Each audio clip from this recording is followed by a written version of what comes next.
മറ്റൊരു പ്രധാനപ്പെട്ട വാർത്തയിലേക്കാണ്. യൂത്ത് കോൺഗ്രസ് അധ്യക്ഷനായി ഒ.ജെ. ജനീഷിനെ തെരഞ്ഞെടുത്തു. ആരോപണത്തെ തുടർന്ന് യൂത്ത് കോൺഗ്രസ് പ്രസിഡന്റ് സ്ഥാനം രാജിവെച്ച രാഹുൽ മാങ്കൂട്ടത്തിലിന്റെ ഒഴിവിലേക്കാണ് ഒ.ജെ. ജനീഷ് എത്തിയത്.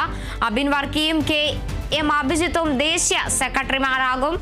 വിവരങ്ങളുമായി ഫൈസൽ അസീസ് ചേരുന്നുണ്ട്. ഫൈസൽ, തർക്കങ്ങൾക്കൊടുവിൽ യൂത്ത് കോൺഗ്രസിന് പുതിയ അധ്യക്ഷനായിരിക്കുകയാണ്. ഒ.ജെ. ജനീഷ് ആയിരിക്കും യൂത്ത് കോൺഗ്രസിന്റെ അധ്യക്ഷ സ്ഥാനത്തേക്ക് എത്തുക. കൂടുതൽ വിവരങ്ങൾ. കർദു, അങ്ങനെ ഒടുവിൽ അനിശ്ചിതത്തിനൊടുവിൽ യൂത്ത് കോൺഗ്രസിന് ഒരു നാഥൻ ഉണ്ടായിരിക്കുന്നു. ഒന്നര മാസത്തെ ഇടവേളയ്ക്ക്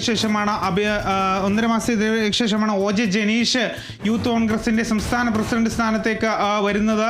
അതായത് അദ്ദേഹം രാഹുൽ മാങ്കൂട്ടത്തിന്റെ ഒഴിവിലേക്കാണ് ഒ.ജെ. ജനീഷ് വരുന്നത്. ഈ ലൈംഗിക പീഡന ആരോപണത്തെ തുടർന്നാണ് ഈ പാലക്കാട്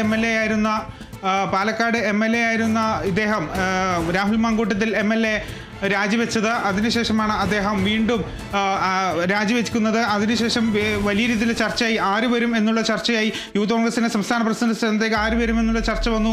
അതിൽ പ്രധാനമായിട്ട് പേരുകളായിരുന്നു ഒ.ജെ. ജനീഷ്, 2 ബിനു ചുള്ളിയേലിന്റെ പേര് പുറത്തു വന്നു. ഒപ്പം തന്നെ ഈ അബിൻ വർക്കിയുടെ പേര് പുറത്തു വന്നു. 4 കെ.എം. അഭിജിത്ത്, ഇങ്ങനെ ഈ 4 പേരുടെ പേരുകളാണ് പുറത്തു വന്നത്. അതിൽ നറുക്ക് വീണിരിക്കുന്നത് ഇപ്പോൾ ഒ.ജെ. ജനീഷിനാണ്. അതായത് ഷാഫി ഗ്രൂപ്പിൽ നിന്ന് തന്നെ വന്നിരിക്കുന്നു എന്നുള്ളതാണ് ഏറ്റവും പ്രധാനപ്പെട്ട പ്രത്യേകത എന്ന് മനസ്സിലാക്കേണ്ടത്. അതായത് രാഹുൽ മാങ്കൂട്ടത്തിൽ എന്ന് പറയുന്നത് ഷാഫിയുടെ ഒരു പിൻഗാമിയായി തന്നെ അറിയപ്പെടുന്ന ആളാണ്. മാത്രമല്ല ഈ ഒ.ജെ. ജനീഷും ഷാഫിയുടെ പിൻഗാമിയായി തന്നെ അറിയപ്പെടുന്നുണ്ട് എന്നാണ് ഏറ്റവും പ്രധാനപ്പെട്ട കാര്യം. അപ്പോൾ അങ്ങനെ നോക്കുമ്പോൾ ഷാഫിയുടെ ഒരു പിരിമുറുക്കത്തിനും ഷാഫിയുടെ ഒരു സമ്മർദ്ദത്തിനും വഴങ്ങിക്കൊണ്ടാണ് ഇത്തരത്തിൽ ഈ ഒരു ഒ.ജെ. ജനീഷിനെ ഈ സംസ്ഥാന പ്രസിഡന്റ് സ്ഥാനമാക്കിയെന്നാണ് പൊതുവെ വിലയിരുത്തപ്പെടുന്നത്. ഏതായാലും കെ.എം. അഭിജിത്ത് ദേശീയ സെക്രട്ടറി, കെ.എം. അഭിജിത്തിനെയും അബിൻ വർക്കിയെയും ദേശീയ സെക്രട്ടറിമാരായിട്ടാണ് ഇപ്പോൾ തിരഞ്ഞെടുത്തിരിക്കുന്നത്. കഴിഞ്ഞ ഒന്നര മാസമായി ഈ ഒരു വിഷയത്തിൽ ചർച്ച നടക്കുകയാണ്. അതായത് ഞാൻ നേരത്തെ സൂചിപ്പിച്ചതുപോലെ രാഹുൽ മാങ്കൂട്ടത്തിൽ MLA, പാലക്കാട് MLA ആയിരുന്ന രാഹുൽ മാങ്കൂട്ടത്തിൽ ആയിരുന്നു യൂത്ത് കോൺഗ്രസിന്റെ സംസ്ഥാന പ്രസിഡന്റ്. അദ്ദേഹം രാജിവെച്ചതിനെ ഒഴിവിലേക്കാണ് ഇതുവരെയും ആരെയും തിരഞ്ഞെടുത്തിട്ടില്ല. അതിന് പിന്നാലെയാണ് ഒ.ജെ. ജനീഷിന് നറുക്ക് വീഴുന്നത്. ഒ.ജെ. ജനീഷായി ഇനിയിപ്പോൾ യൂത്ത് കോൺഗ്രസിന്റെ സംസ്ഥാന പ്രസിഡന്റായി തുടരുകയും ചെയ്യും. സമുദായ സമവാക്യം ഉൾക്കൊള്ളിച്ചാണ് പുതിയ പ്രഖ്യാപനം എന്നുള്ളതും ഒരു പ്രധാനപ്പെട്ട പ്രത്യേകതയാണ്. മാത്രമല്ല ഈ ഒരു സംഭവത്തിൽ ഇപ്പോൾ ബിനു ചുള്ളിയേൽ ഇപ്പോൾ യൂത്ത് കോൺഗ്രസിന്റെ വർക്കിംഗ് പ്രസിഡന്റ് ആയിട്ടാണ് തുടരുന്നത്. ആദ്യമായിട്ടാണ് യൂത്ത് കോൺഗ്രസ് ഒരു വർക്കിംഗ് പ്രസിഡന്റ് സ്ഥാനം നൽകുന്നത്. ഈ ബിനു ചുള്ളിയേൽ എന്ന് പറയുന്നത് നിലവിൽ ദേശീയ സെക്രട്ടറിയാണ്. അദ്ദേഹത്തെയാണ് ഇപ്പോൾ നിലവിൽ യൂത്ത് കോൺഗ്രസിന്റെ വർക്കിംഗ് പ്രസിഡന്റായും കൂടി തെരഞ്ഞെടുത്തിരിക്കുന്നത്. ആദ്യമായിട്ടാണ് യൂത്ത് കോൺഗ്രസ് ഒരു വർക്കിംഗ് പ്രസിഡന്റ് എന്നുള്ളൊരു തസ്തിക വരുന്നത്. ഏതായാലും ഇപ്പോൾ രാഹുൽ മാങ്കൂട്ടത്തിലിന്റെ ഒഴിവിലേക്ക് ഇപ്പോൾ യൂത്ത് കോൺഗ്രസിന്റെ സംസ്ഥാന അധ്യക്ഷനായി ഒ.ജെ. ജനീഷിനെ തിരഞ്ഞെടുത്തിരിക്കുന്നു. നമുക്കറിയാവുന്നതുപോലെ യൂത്ത് കോൺഗ്രസിന്റെ എല്ലാ പരിപാടികളിലും പങ്കെടുക്കുന്ന ആളാണ് ഈ ഒ.ജെ. ജനീഷ് എന്ന് പറയുന്നത്. മുൻപന്തിയിൽ തന്നെ ഉണ്ടായിരുന്ന ഒരാളാണ് ഈ ഒ.ജെ. ജനീഷ്. അദ്ദേഹമാണ് ഇപ്പോൾ യൂത്ത് കോൺഗ്രസിന്റെ സംസ്ഥാന പ്രസിഡന്റായി തിരഞ്ഞെടുക്കപ്പെട്ടിരിക്കുന്നത്. അബിൻ വർക്കി ഇപ്പോൾ ദേശീയ സെക്രട്ടറിയാണ്. അബിൻ വർക്കി മാത്രമല്ല കെ.എം. അഭിജിത്ത് ഉൾപ്പെടെ ദേശീയ സെക്രട്ടറി ആയിട്ടാണ് തെരഞ്ഞെടുക്കപ്പെട്ടിരിക്കുന്നത്. ഏതായാലും പ്രധാനപ്പെട്ട പേരുകൾ, അതായത് അന്ന് ഈ രാഹുൽ മാങ്കൂട്ടത്തിൽ രാജിവെച്ച ഉടൻ തന്നെ ഇത്തരത്തിൽ 3-4 നേതാക്കന്മാരുടെ പേരുകളാണ് പുറത്തു വന്നത്. അതിൽ പ്രധാനപ്പെട്ട പേരുകൾ അബിൻ വർക്കിയുടെയും ഒ.ജെ. ജനീഷിൻ്റെയും കെ.എം. അഭിജിത്തിൻ്റെയും ഒക്കെ പ്രധാനപ്പെട്ട പേരുകൾ പുറത്തു വന്നിരുന്നു. M.K. രാഘവൻ MP-യുടെ സമ്മർദ്ദം അഭിജിത്തിന് വേണ്ടി ഉണ്ടായിരുന്നു. അബിൻ വർക്കിക്ക് വേണ്ടി രമേശ് ചെന്നിത്തലയുടെ ഭാഗത്തു നിന്നുള്ള സമ്മർദ്ദം ഉണ്ടായിരുന്നു. ഈ ഒ.ജെ. ജനീഷിന് വേണ്ടി ഷാഫിയുടെ ഭാഗത്തു നിന്നുള്ള സമ്മർദ്ദം ഉണ്ടായിരുന്നു എന്ന് തന്നെ വേണം മനസ്സിലാക്കാൻ. ഏതായാലും അതിൽ എല്ലാവരെയും തൃപ്തിപ്പെടുത്തിക്കൊണ്ട് തന്നെയാണ് ഇപ്പോൾ ഒരു പട്ടിക പുറത്തുവിട്ടിരിക്കുന്നത്. അതിൽ ഒ.ജെ. ജനീഷാണ് സംസ്ഥാന സെക്രട്ടറി. ബാക്കി 2 പേരെ അബിൻ വർക്കിയെയും അതുപോലെ കെ.എം. അഭിജിത്തിനെയും ദേശീയ സെക്രട്ടറി സ്ഥാനത്തേക്കാണ് തിരഞ്ഞെടുത്തിരിക്കുന്നത്.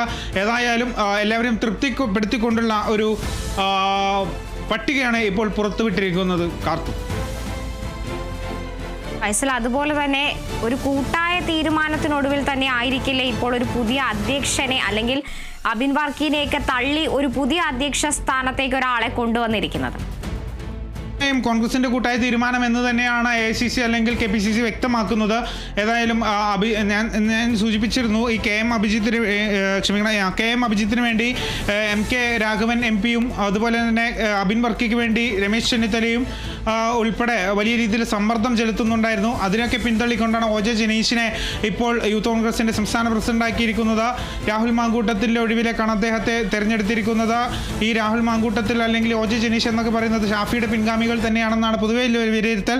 അപ്പോൾ അതുകൊണ്ട് തന്നെ ഷാഫിയുടെ സമ്മർദ്ദത്തിന് വഴങ്ങിക്കൊണ്ടായിരിക്കണം ഇത്തരത്തിൽ OJ ജനീഷിനെ തന്നെ വീണ്ടും OJ ജനീഷിനെ യൂത്ത് കോൺഗ്രസിന്റെ സംസ്ഥാന പ്രസിഡന്റ് ആക്കിയിരിക്കുന്നത് എന്നാണ് പൊതുവെയുള്ള ഒരു വിലയിരുത്തൽ എന്ന് പറയുന്നത്. ഏതായാലും ഒറ്റക്കെട്ടായ തീരുമാനം എന്ന് തന്നെയാണ് KPCCയും വ്യക്തമാക്കുന്നത്.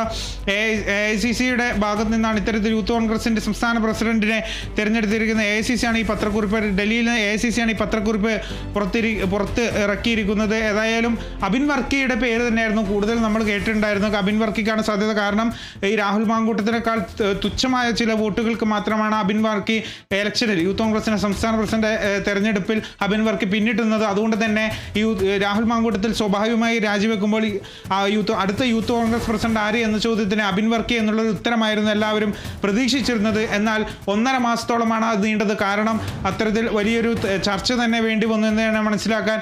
കാരണം അപ്രതീക്ഷിതമായ രാജിയായിരുന്നു രാഹുൽ മാങ്കൂട്ടത്തിൻ്റേത്. അതുമായി ബന്ധപ്പെട്ട് എങ്ങനെ ഒരു പെട്ടെന്ന് തന്നെ ഒരു യൂത്ത് കോൺഗ്രസിൻ്റെ സംസ്ഥാന പ്രസിഡന്റിനെ തിരഞ്ഞെടുക്കുമെന്നുള്ള കാര്യമുണ്ട്. മാത്രമല്ല ഇപ്പോൾ ചെയ്ത പോലെ എല്ലാവരെയും തൃപ്തിപ്പെടുത്തുകയും ഒക്കെ തന്നെ വേണം.